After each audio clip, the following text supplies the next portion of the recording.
dikenali sedini mungkin. Teknik pengelolaan stres yang sesuai diterapkan secara tepat.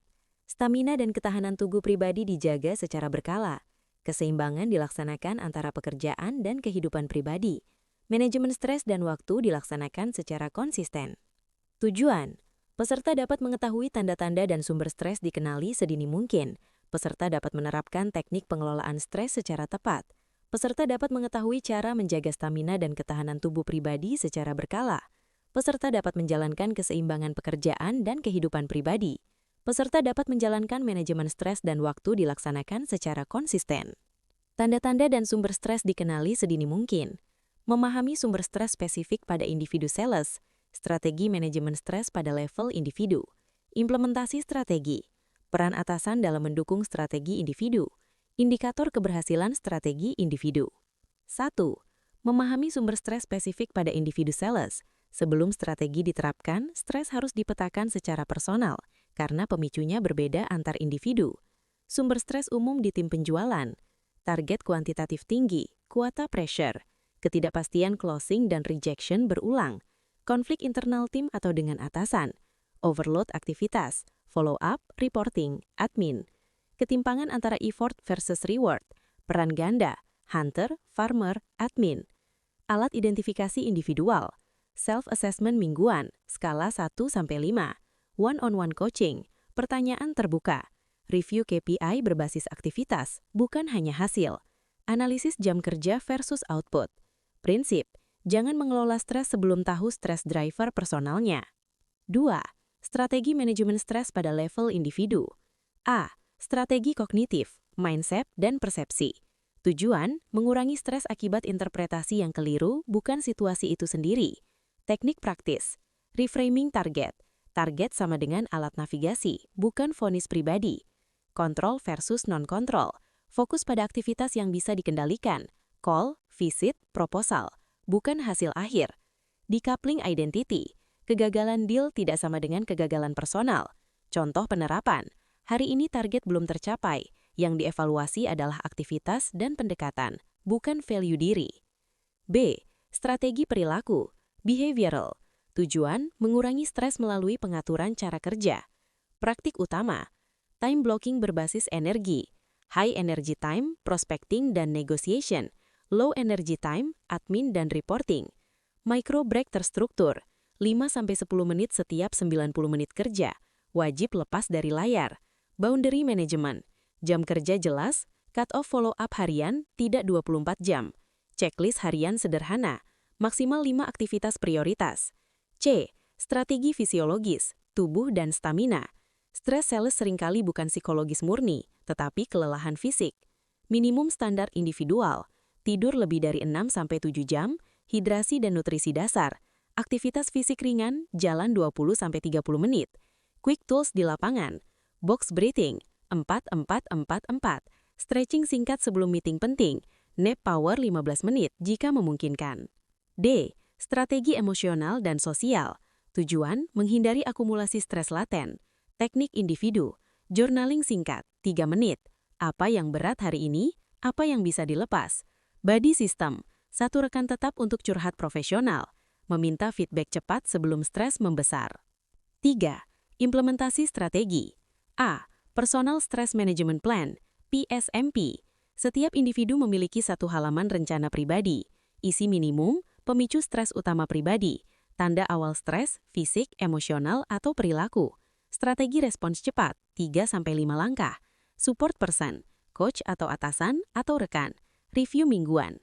B. Integrasi ke aktivitas sales harian. Manajemen stres bukan aktivitas tambahan, tapi bagian dari sistem kerja. Contoh integrasi, daily sales plan termasuk energy check, weekly pipeline review, evaluasi stres dan beban, coaching, bukan hanya angka tapi kondisi mental. Peran atasan dalam mendukung strategi individu. Walau fokus individu, lingkungan tetap menentukan. Atasan perlu menilai effort dan proses, bukan hanya hasil. Memberi ruang aman untuk bicara tekanan. Tidak menormalisasi stres kronis sebagai mental sales. Menyesuaikan target versus kapasitas real sementara. Indikator keberhasilan strategi individu. Manajemen stres efektif bisa diukur. Indikator kualitatif, emosi lebih stabil saat ditolak, fokus meningkat, konflik berkurang.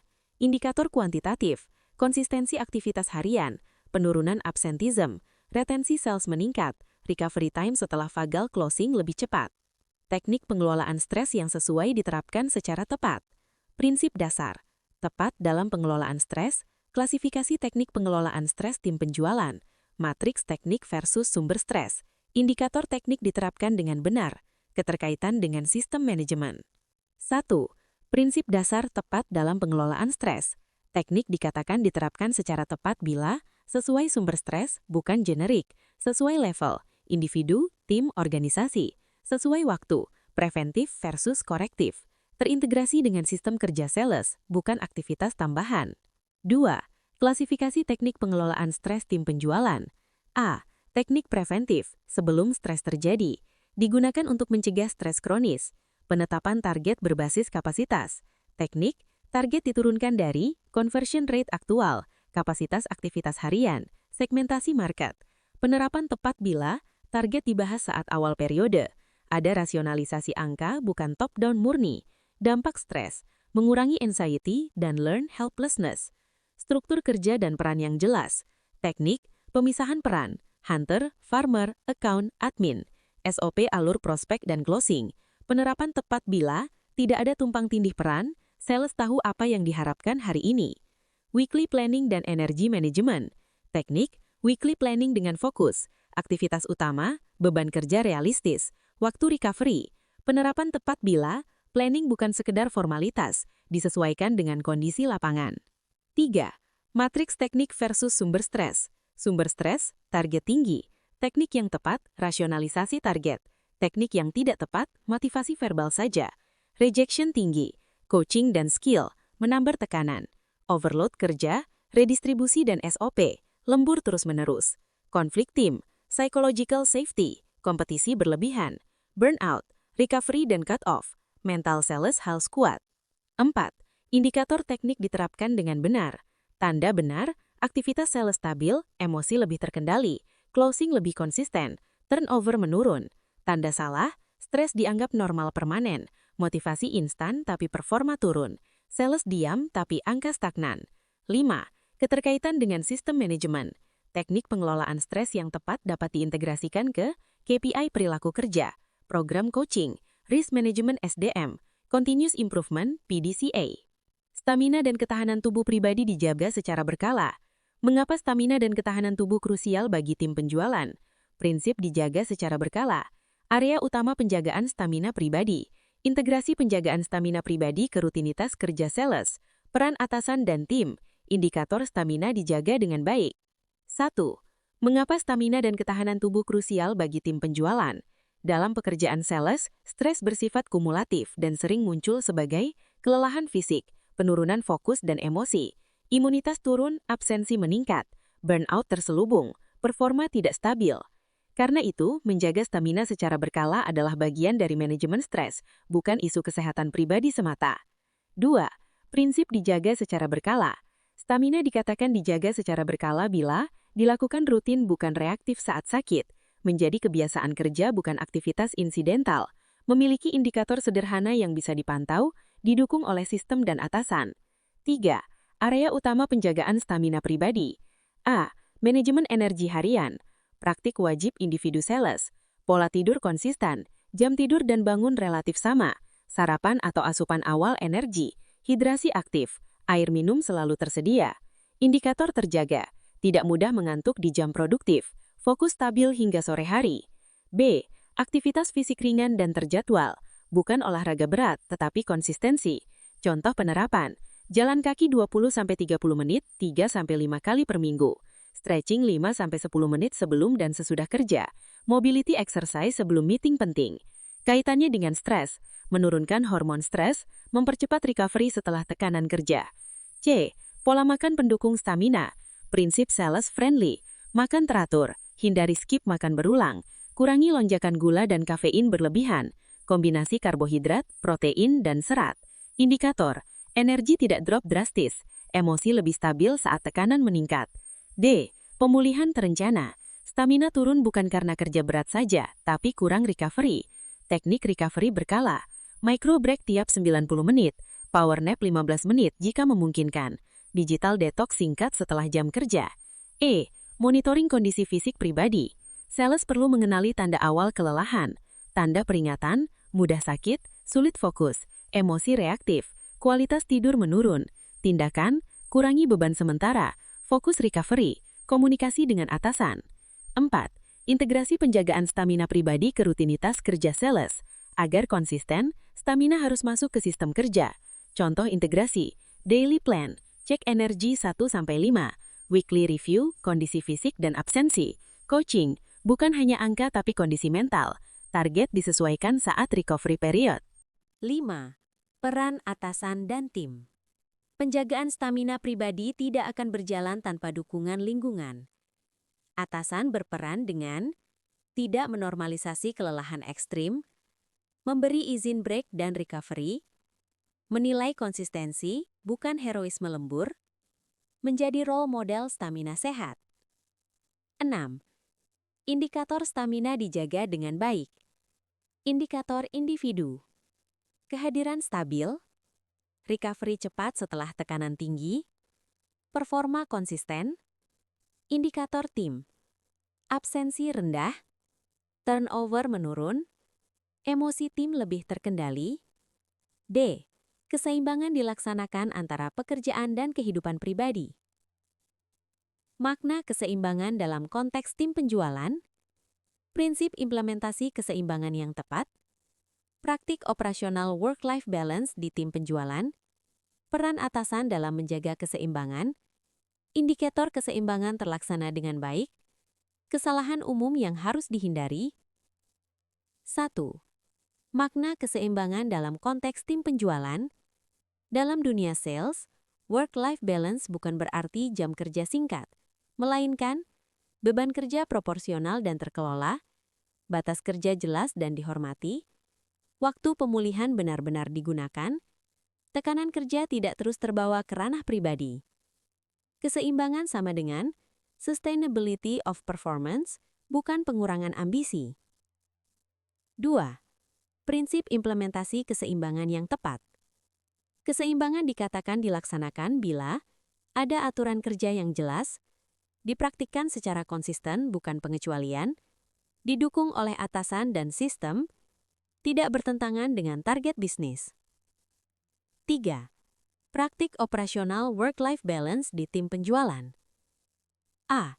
Penetapan batas kerja, boundary management. Praktik wajib.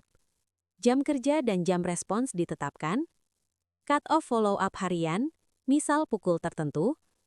Hari libur tidak digunakan untuk tekanan target rutin. Penerapan tepat bila follow-up di luar jam kerja bersifat eksepsional, tidak ada tuntutan respon instan 24/7. B. Manajemen waktu dan beban kerja.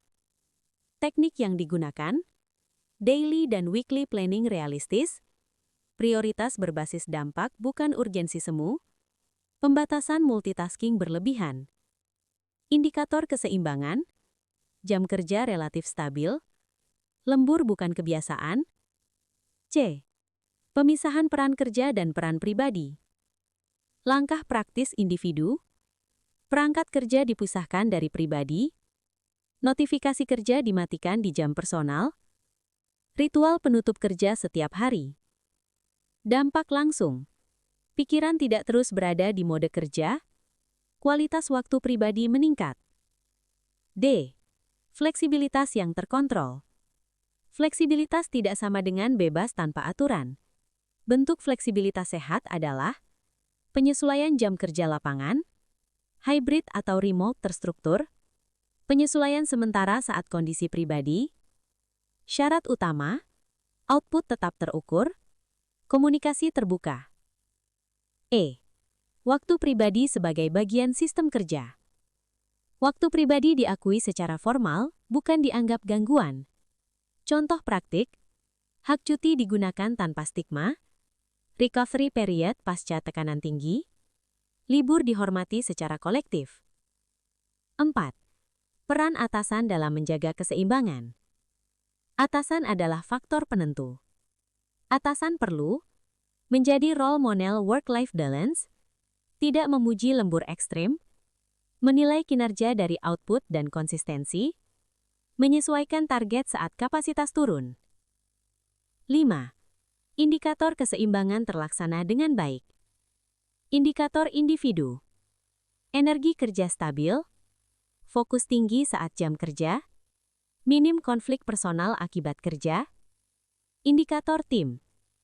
Absensi rendah, turnover menurun, performa stabil jangka panjang. Indikator sistem. Lembur terkontrol, cuti digunakan, keluhan burnout menurun. 6. Kesalahan umum yang harus dihindari. Menganggap work-life balance sama dengan malas, menuntut fleksibilitas tanpa batas, memberi target tanpa memperhitungkan kapasitas, menormalisasi stres kronis. Manajemen stres dan waktu dilaksanakan secara konsisten. Makna dilaksanakan secara konsisten. Integrasi manajemen waktu sebagai pengendali stres. Manajemen stres yang terintegrasi dengan rutinitas. Sistem pendukung konsistensi. Indikator manajemen stres dan waktu berjalan konsisten. Kesalahan umum yang menghancurkan konsistensi. Makna dilaksanakan secara konsisten. Manajemen stres dan waktu dikatakan konsisten bila dilakukan rutin, harian, mingguan, bulanan. Dijalankan oleh individu dan didukung atasan. Dievaluasi dan diperbaiki secara berkala. Konsistensi lebih penting daripada teknik yang kompleks. 2. Integrasi manajemen waktu sebagai pengendali stres. Stres sales sering muncul akibat waktu yang tidak terkontrol. A. Perencanaan harian terstruktur. Praktik wajib. Daily plan maksimal 5 prioritas. Time blocking untuk prospecting, follow up, admin dan reporting. Konsisten bila dilakukan setiap pagi atau akhir hari sebelumnya. Dipantau oleh atasan saat coaching. B. Manajemen prioritas yang jelas. Teknik. Prioritas berbasis dampak. Tahap funnel. Hindari semua penting. Dampak ke stres. Beban mental berkurang. Fokus meningkat. C. Pengendalian interupsi. Praktik. Jam fokus tanpa gangguan. Aturan respon chat dan email. Notifikasi dibatasi. Indikator konsistensi. Waktu kerja lebih terkontrol. Tidak selalu reaktif. 3. Manajemen stres yang terintegrasi dengan rutinitas. A. Check-in kondisi diri, self-monitoring. Teknik sederhana, skala stres harian 1-5, catatan pemicu stres singkat, konsisten bila dilakukan setiap hari kerja, dibahas saat coaching mingguan. B. Micro recovery terjadwal, praktik, break singkat tiap 90 menit, peregangan atau breathing, jeda mental setelah penolakan berat, konsisten bila dijadwalkan bukan spontan, didukung oleh kebijakan tim. C. Cut-off kerja yang disepakati, teknik, jam akhir follow-up harian, tidak membawa pekerjaan ke waktu pribadi tanpa urgensi jelas, dampak, pemulihan mental lebih baik, stres kronis menurun. 4. Sistem pendukung konsistensi. Tanpa sistem, konsistensi sulit terjadi. A. Peran atasan. Atasan memastikan perencanaan dijalankan bukan formalitas, coaching fokus proses bukan hanya angka, tidak memberi tekanan inkonsisten. Alat bantu. CRM untuk time dan pipeline tracking, kalender kerja bersama, template daily atau weekly plan. 5. Indikator manajemen stres dan waktu berjalan konsisten. Indikator individu. Aktivitas sales stabil, reaksi emosional lebih terkendali, jam kerja lebih prediktif. Indikator tim. Lembur menurun, absensi rendah, turnover menurun. Indikator sistem. Planning dan review terdokumentasi. Coaching rutin berjalan.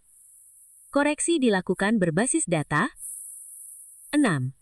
Kesalahan umum yang menghancurkan konsistensi.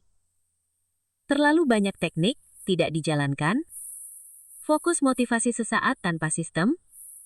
Target berubah-ubah tanpa komunikasi. Menyamakan sibuk dengan produktif.